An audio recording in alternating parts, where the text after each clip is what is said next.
Steve is obsessed with the relationship in this document between Cassian and Skeen. Steve, you love this interplay. I did. Iman Moss Bacharach is almost playing the same role here that he played in The Bear. Kind of. A little less of an asshole, but poking not really, know, bro. Yeah. Like, I mean, okay. Here's the thing, though. He's still kind of a dick. Come on, you get exactly why he's doing that, though. Like, you got somebody coming in at the 11th hour. You don't know a single thing about him. He's got all these guns you don't see. He's got like nothing to say for himself as to why he's here, what he believes in the cause. And every time he keeps trying to ask him, like, "Hey, what are you doing here?" and all that stuff, he's like, "I'm here to help." He's like, "Okay, team player." He has a reason to be. He has a reason to be skeptical. The biggest reason, though, is because my man Cassian Dirty Mac, he got his eyes set. Every single the biggest reason. It's very apparent, though. It was very apparent. Yeah, he was doing this thing. Well, yeah. He warned him about it, and then Cassian did it anyway. You're a healer. Like, yo. It's like, Velcro, yo, dress yourself, man. Dress yourself, dog. I think we'll get to it later, but I think like the only people who have been like nice to him have been Nemec and Cinta, right? And Nemec, kind of Nemec, like not really. I mean, but Nemec was spitting his whole like manifesto thing, so I can imagine Cassian's like, I'm not really trying to hear all that. Only person who doesn't give him problems when they interact is Cinta. So he, you know what I'm saying? Nah, Cassian got a problem. This is what happened with Bix. This is what happened with Cinta. Are you tripping? Yeah, you're definitely tripping. Cassian is trying to do his thing. Go, girl. You got a soft hand, girl. He's You're a horn dog. Come on, Joey. No, but that's okay. But then remember when they're burning the plans, right? To leave no evidence. They're passing around like a little drink, and she's just like right there. He just like does the customary pass thing. That's nothing. That's easy, simple. And even Vel's like, "Hey, man, back up, player. What's going on?" No room for error here. Does not want him looking at her general direction because that's Vel's girl. Yeah, but I mean, like, come on, man. Like, we all a team. We supposed to be friends. You know what I'm saying? Jesus like, Christ, wow, Jomi. right, Wow. Okay, let's move on. Jomi ain't no fun Adeniron until the Jesus. Wow. Jesus Christ, Jomi. What the hell? Joey belongs on the Joe Budden podcast. I don't see the problem. I don't see the problem. All right, I want to talk about, to me, what was one of the most important scenes in this whole episode. You got Cassian. You got Cassian. Who's Cassian? You got Cassian. You got Vel. And you got Karras, I think it was. Is that his name? With our brother with the AK-47? Yes. Okay.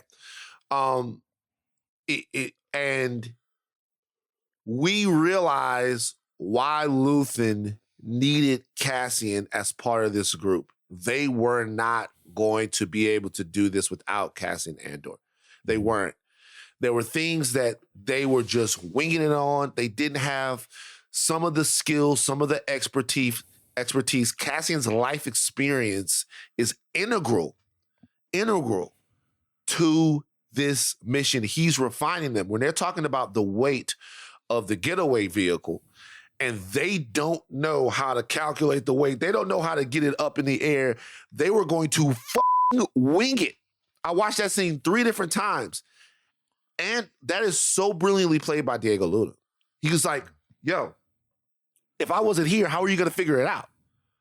They're like, it'd have been ugly, but we'd have figured it out. The look of shock on his face when he realizes this is not a manicured top-level mission. These are people with heart, grit, and courage that are trying to do something, but they lack a little bit of that extra shit that they need. And once again, when they're marching, all the details that are going to make this mission a success, Cassian has those, and that's what Luthen saw in him at the beginning of this. Chuck, your thoughts? Cassian is like, he's like a Chris Paul figure going to the Suns. He's injured. He got the arm. Like, people like, are you up for this? And you can tell he's coming in and like he's looking at these youngsters.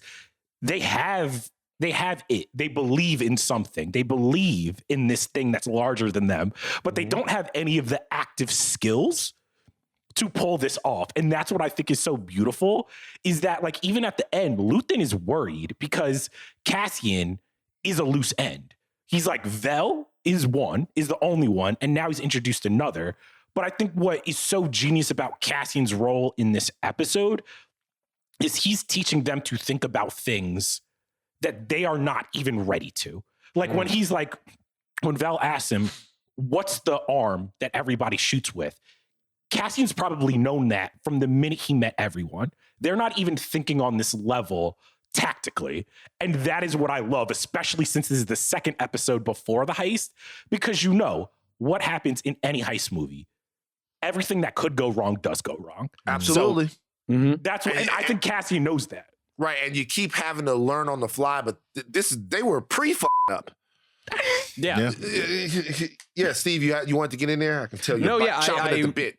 No, it's exactly right. Cassian, like, it proves why he was such a like high level operator in Rogue One, because he's absolutely dunking on everybody in this operation now.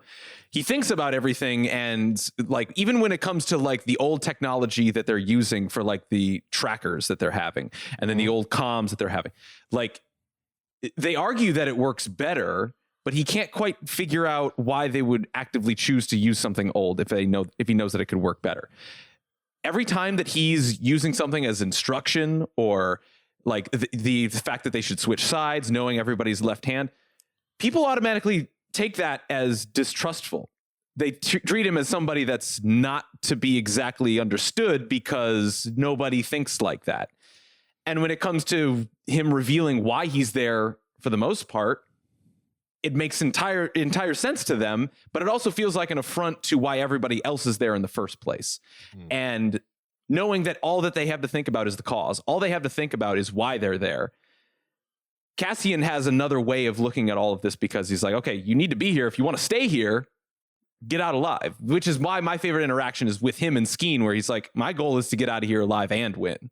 And he's like, well, wouldn't that be great? They're already set up to fail. They already think that they'll probably die doing this. They just hope that they'll get it right. They're rushing out to be martyrs when he doesn't want to be a martyr at all. What he wants is mission accomplishment. And Jomi, that's very, very important that he sees it that way, because that's really how this is going to be successful. You can only have one Rogue One where you die in the mission. Other than that, you need to be successful and be alive in some of these missions to actually have a functioning rebellion. That's true. You only get to die once. I think, and Steve was touching on this, the stress point is that for the most part, everybody else knows why they're here. They all have a common goal, right? The reason we want to destroy the Empire is because, Skeen is like, they killed my brother, and Nemec's like, you see all these atrocities, man. Like, how much can we stand?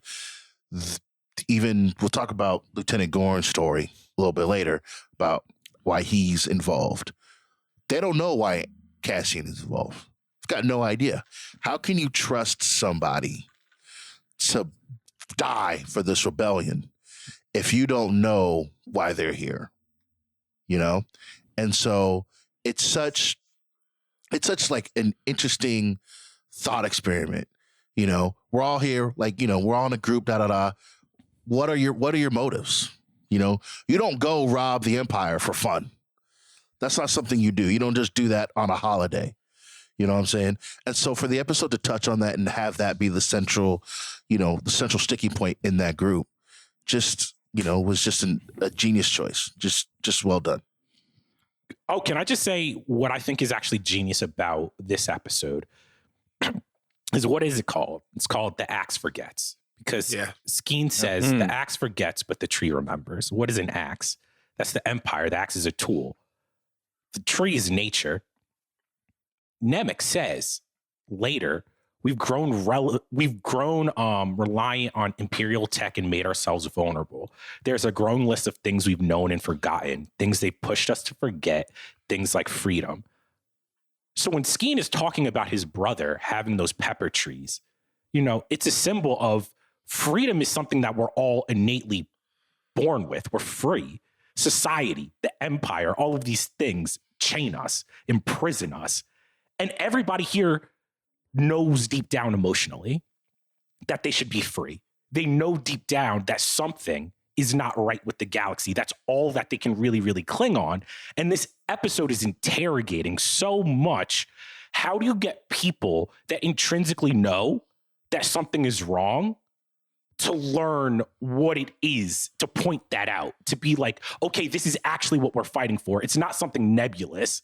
That's why Nebek wants to write it down, because everything they're fighting right for is nebulous. Skeen can't even really tell Cassian what his emotion is about the Empire driving his brother to suicide. He can't pinpoint it, but that's the only thing that he has left. Yeah. And I think what's so genius about this episode is it's trying to show us as viewers, all of these people, all of this little empire, they're trees. They should be able to grow. Aldani, these people, they should be able to grow. Freedom is the one thing humans are born with that is immediately taken away from you.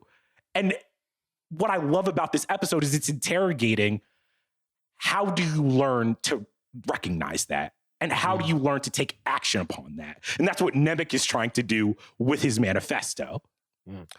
Charles Holmes, candidate for president from the Libertarian Party. Charles Libertarian Holmes. Nah, don't I do me like that. I never thought it. Charles, I don't want to wear my seatbelt. Why did I say wrong? Holmes. No, I'm just joking. That's actually really well said, bro. Really well said.